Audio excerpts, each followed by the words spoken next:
দ্বিতীয় দিনের মতো তালায় জাতীয় পার্টির দিনব্যাপী পূজা মণ্ডপ পরিদর্শন।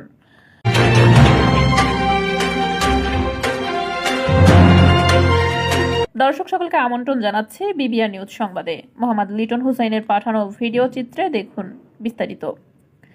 আজ নবমী সনাতন ধর্ম অবলম্বীদের সবচেয়ে বড় ধর্মীয় উৎসব শারদীয় দুর্গা উৎসব। এদিনে তালা উপজেলা জাতীয় পার্টির পক্ষ থেকে দ্বিতীয় দিনের মতো বিভিন্ন পূজা মণ্ডপ পরিদর্শন করেন জাতীয় পার্টির তালা উপজেলার সভাপতি ও তালা প্রেস ক্লাবের সভাপতি সাংবাদিক এস.এম. নজরুল ইসলাম। দিনব্যাপী পূজা মণ্ডপ পরিদর্শনের সময় আরও উপস্থিত ছিলেন বীর মুক্তিযোদ্ধা মোহাম্মদ আলী, জাপার নেতা মিজানুর রহমান, জাতীয় যুব সংহতি নেতা মোহাম্মদ মতিয়ার রহমান, জাতীয় ছাত্র সমাজের তালা উপজেলা সাংগঠনিক সম্পাদক এস.এম. হাসান আলী বাচ্চু, ছাত্র সমাজের নেতা ফয়সাল হোসেন, গফুর খান, মোহাম্মদ হাসান আলী সর্দার, রাকিবুল ইসলাম, হৃদয় দাস, বাবুর অনুজিৎ দাস সহ জাতীয় পার্টি ও অঙ্গ সহযোগী সংগঠনের নেতৃবৃন্দ। এর আগে 30 সেপ্টেম্বর দিনব্যাপী উপজেলার বিভিন্ন পূজা মণ্ডপ পরিদর্শন করেন।